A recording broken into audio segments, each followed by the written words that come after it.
여러분 반갑습니다. 강교수TV의 강교수입니다. 반갑습니다. 잘 지내셨습니까? 더운 여름이 시작되는 것 같습니다. 자, 오늘은 강서 카이로 테라피, 그게 무슨 말이냐?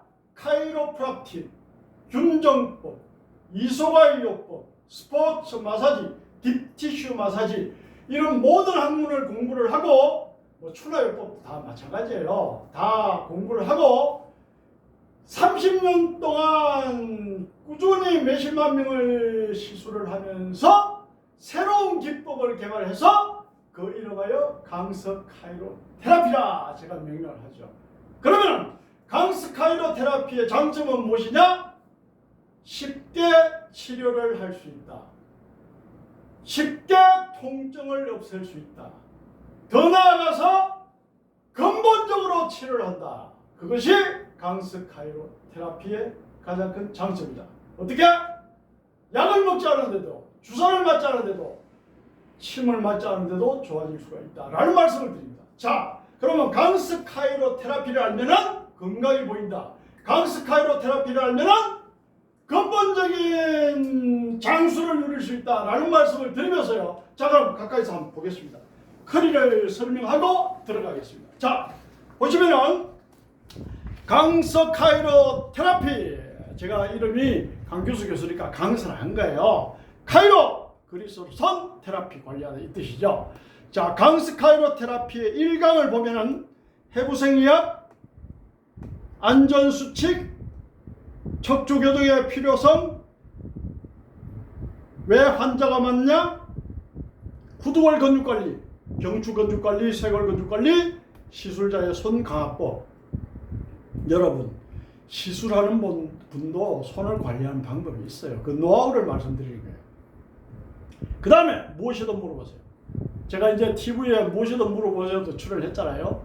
그래서 여러분들 척추나 근육이나 신체의 근본적인 건강을 지키기 위해서 무엇이든 물어봐 이 말입니다. 그래서 1강이 있고 2강, 3강, 4강 쭉 있습니다.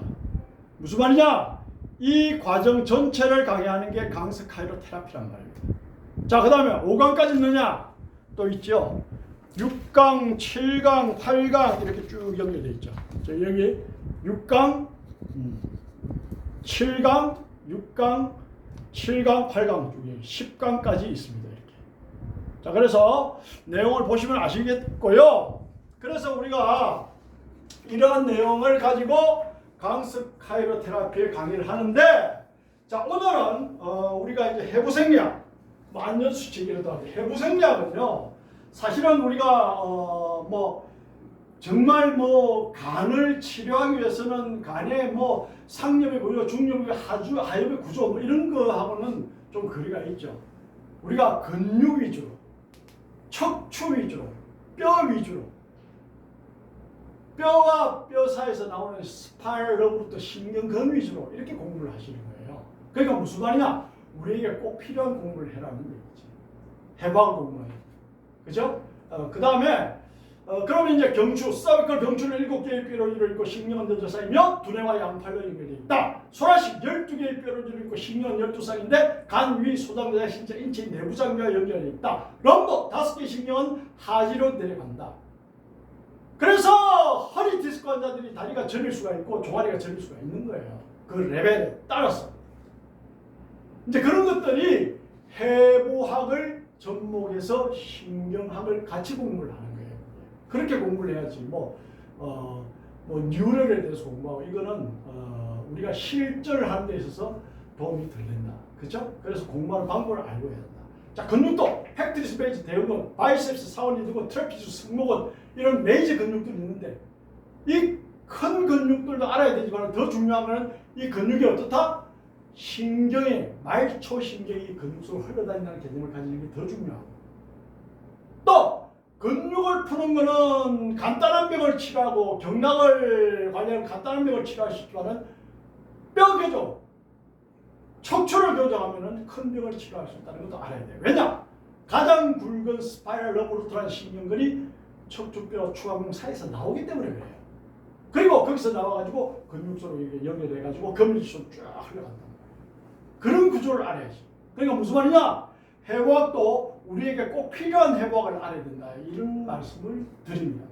그래서 실습을 하면서 실기를 하면서 치료 방법을 배우면서 제가 해부학에 대해서 또 구체적으로 디테일하게 설명을 해나갈 겁니다. 자, 그 다음에 안전수칙. 안전수칙은 다른 거는 다 잊어버려도 안전수칙은 꼭 알아야 돼. 왜냐? 안전수칙을 잊어버리면 사람을 사망시킬 수가 있어요. 굉장히 중요한 거예요. 왜냐? 다른 거는 공부를 했는데 잊어버렸어. 다시 공부하면 돼. 어려운 거 없잖아요. 우리 제자분들 공부했는데 잘 모른다. 내가 뭐 다시 물으면 안 가르쳐주나요? 가르쳐주지 되잖아요. 그런데 안전수칙을 안 지키면 돼. 사람이 다칠 수가 있어. 그럼 큰일 나잖아요. 그렇기 때문에 안전수칙이 제일 중요하다는 말씀을 드리는 거예요. 존경하고 사랑하는 우리 제자 여러분. 자, 그래서 안전수칙의 제1원칙이 뭐냐? 하나를 예를 들어볼게요. 척추나 관절에 수술한 적이 있습니까? 반드시 그런 멘트를 해야 돼요. 제일 먼저. 나는 우리 여기 관리를 받아 오는 분들이 오면 반드시 그 멘트를 합니다. 왜냐? 척추나 관절에 수술한 적이 있느냐? 왜 그걸 물어봐야 되느냐? 첫 번째. 뼈에 수술을 해서 새를 박았다. 그러면 그 주위에 근육을 풀거나 교정을 하면 안 돼요. 만약에 목이다. 그러면 목을 근육을 풀거나 교정을 하면 안 돼요. 그러면 목에 시술을 해서 새를 박았다. 그러면 등과 허리 쪽이 안 좋아요. 아무래도 인체는 소중인데 전체적으로 유기적으로 연결되어 있는데 한쪽 부분을 새로 딱 고정을 시켜놓으면 나머지 부분이 안 좋다고. 그러면 목을 새로 고정을 했다. 핀이나 와이어를 박았다 이 말이야. 그러면 어떻다? 등이나 허리는 다른 사람보다 더 안 좋아. 그럼 등허리 관리를 하면 되지. 그럼 몸이 좋아지냐? 좋아져요. 그러면 수술도 뭐 물어보지 않고 이렇게 밖에 보면 알지 않느냐? 아니에요. 목 같은 경우는 요즘 뭐 기술이 발달돼가지고 입을 아버리고 오픈 마우스 입을 아버리고 입을 벌리고 앞에서 수술을 해 들어가요. 그럼 경추 수술을 할 수가 있단 말이죠. 목뼈. 그럼 표도 안 난다 이거예요. 그럼 본인이 물어봐야지. 그래서 척추나 관절에 수술할 적이 있느냐는 반드시 물어봐야 되는 거예요. 또 때로는 허리에 디스크 수술해가 허리에 새를 박아놨어. 그것을 뭐 내가 잘합니다. 뭐 근육을 푼다고 흔들고 그걸 교정해봐. 터져버려. 그럼 의료사고 나잖아요. 그죠? 예, 그런 이런 안전수칙은 한의사들이 추나요법 하는 한의사도 알아야 되고 정형외과에서 도수치료하는 의사들도 알아야 되고 반드시 알아야 되는 거예요. 그냥 잘한다 해가지고 엎드리십시오. 이게 아닙니다. 그래서 그런 기본적인 안전수칙은 알아야 된다. 그 다음에 고혈압이나 당뇨가 있는 사람은 추골동맥이 약해져 있어요. 추골동맥이란 말은 어떻다? 목, 경추뼈, 행돌기 공 사이로 올라오는 게 추골동맥입니다. 굉장히 중요한 겁니다. 그 추골동맥이 끊어지면 삼천을 서든 데스 신드롬, 삼천으로 사람이 사망하거나 전신마비, 뼈 뼈사이 끼기면 전신마비가 옵니다. 그만큼 치명적인 거예요. 그럼 어때요? 이 추골동맥이 약해져 있는 사람을 찾아낼 수 있는 기술이 있어요. 그럼 일반 사람은 어떠냐? 일반 사람은 괜찮아요. 그런데 추골동맥이 약해진 사람이 있어요. 그런 사람을 찾아낼 수 있는 기술이 있어야 돼요. 그거 간단합니다. 그런 것도 알고 하셔야 되는 거예요. 그래서 사람은 아는 만큼 보이는 겁니다. 보이는 만큼 건강을 지킬 수가 있고 보이는 만큼 고객들 관리를 잘할 수가 있다. 라는 말씀을 드리는 거예요. 자, 그래서 안전수칙에 대해서 척추나 관절에 수술할 적인 자 기본적으로 무조건 물어보셔야 되고 그 다음에 이 사람이 상태가 안 좋아. 왔는데 운동도 좀 잘 안 하는 것 같고 어떻다. 이 느낌이 좀 안 좋아. 사람이 활기차지도 못하고. 그럼 추골동맥이 약해지냐 안 약해지는데 텐트 하면 되겠네. 그럼 텐트 하는 방법은 어떻게 하는데? 간단해요. 자, 오른쪽으로 쳐다보세요. 하늘을 쳐다보세요. 20, 19, 18 숫자를 거꾸로 10까지 해보세요. 20, 19, 18, 17 시작 소리 내서.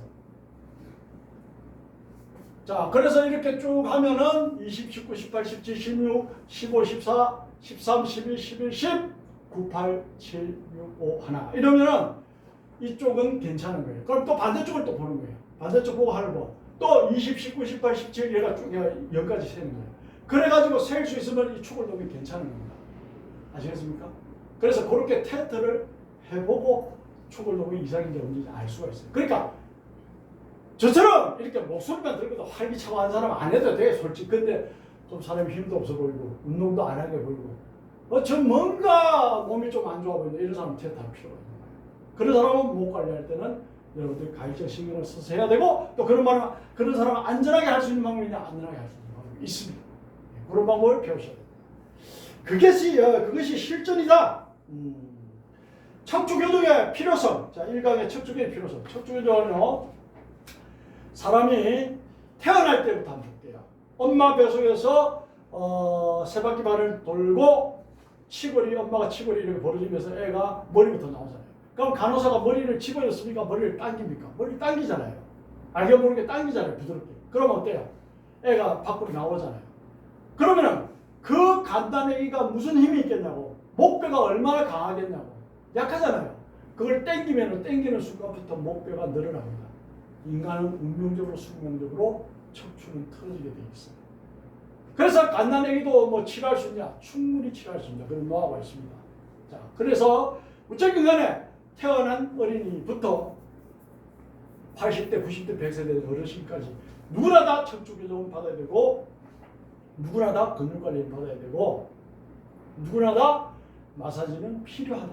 근육이 굳으면 마사지가 필요하고 뼈가 틀어지면 척추 교정, 체형 교정을 하면 된다. 이 말씀을 드리고 그러면 어떻다? 근본적으로 건강해진다. 뭘 하지 않는데도 약을 먹지 않는데도 주사를 맞지 않는데도 근본적으로 건강할 수 있다. 라는 말씀을 드리고 그 다음에 척추 교정은 또 어린이부터 어린 누구에게나 다 필요하다고 말씀드리는데 척추 교정은 인간이 서서 다니면서부터 운명적으로 숙명적으로 필요하게 된다. 왜냐? 인간은 네 발로 기어다니게 만들었습니다.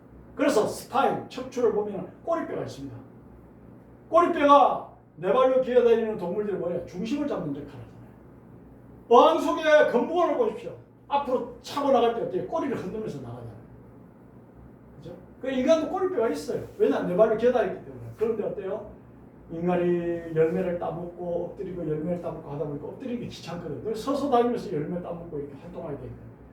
그때부터 척추가 쉽게 터지기 시작해요.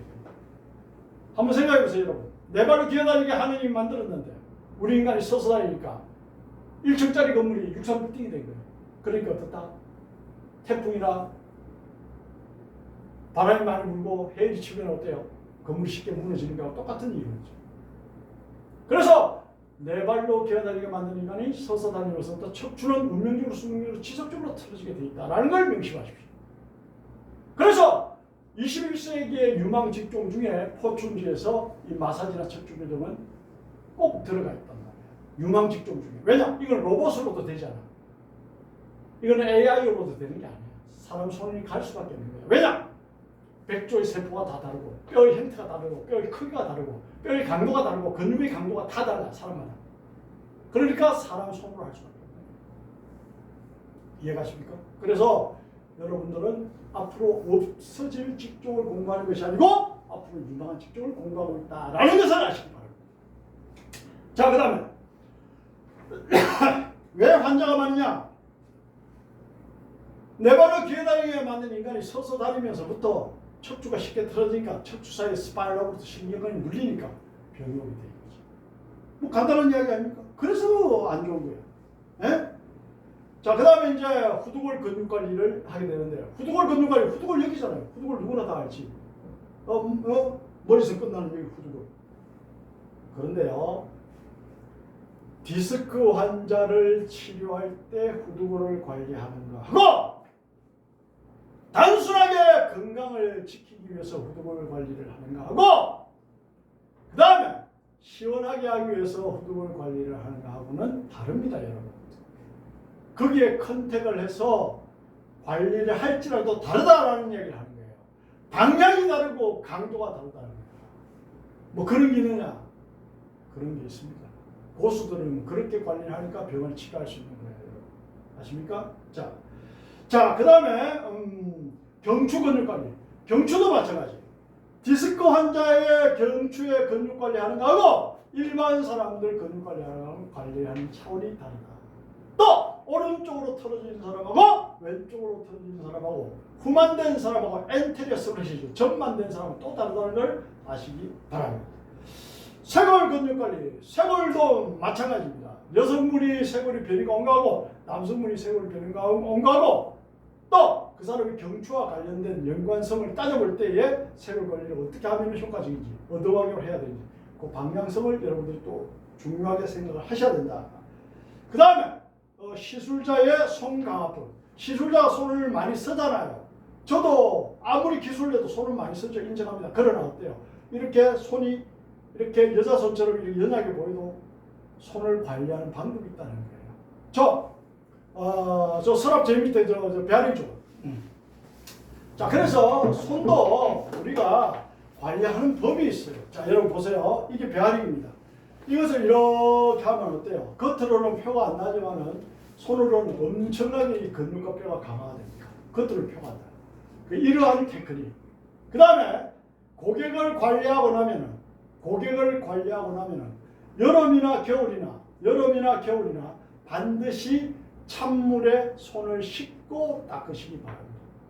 반드시 찬물에 손을 씻고 닦으시기 바랍니다. 왜냐?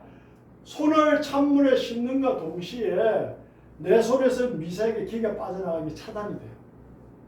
그러니까 항상 그렇게 하시는 게 좋아요. 또 위생적으로도 좋고요. 아시겠습니까? 그리고 기술을 익히고 하면은 훨씬 힘이 덜 들죠. 왜냐? 열의 압력을 가할 때가 있고 한두 개의 압력으로 좋아질 때가 있다는 걸 아시기 바랍니다. 못하는 사람은 꼭 100의 압력만 하려고. 100의 압력만 여기저기 하다 보니까 지가 힘들지. 몸이 좋아지는 효과는 떨어지지. 그러니까 힘든다는 소리 하는 거예요. 무조건 강하게 해서 되는 게 아니에요. 제가 모두 말씀드렸죠. 목 디스크 환자와 일반 사람들이 후두부를 관리할 때 방향이 다르고 강도가 다르다고 했잖아요. 그런 걸 알고 하셔야 된다라는 말씀을 드리는 거죠. 오케이? 자, 그래서 시술자의 손관리 강화법은 그 외에도 몇 가지가 더 있지만 간단하게 그렇게 또 설명하고요. 그 다음에 이제 무엇이든 물어보세요. 예. 제가 KBS 무엇이든 물어보세요. 왜 모든 공중파 대한민국 케이블 TV 한 10개 방송국을 전부 다 출연을 했습니다. 그래서 여러분들에게 정보를 드리려고 노력을 무척 많이 했습니다만 그래도 아직도 무시하고 잘 모르는 사람이 너무 많더라. 그래서 지금 또 내가 유튜브 강의를 하고 있다라는 말씀을 드립니다. 자, 그래서 오늘 1강은 설명을 했고요.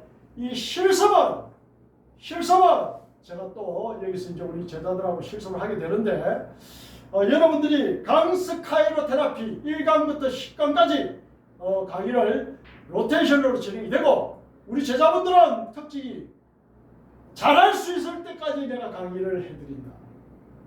한 번 들어야 되는 사람이 있고 두 번 들어야 되는 사람이 있고 사람에 따라서 달라. 그래서 잘할 수 있을 때까지 강의를 지금 해드리고 있고요. 자, 이제 실습으로 들어가는데 1강 실습으로 들어가는데 실습은 비공개로 진행하겠습니다. 감사합니다.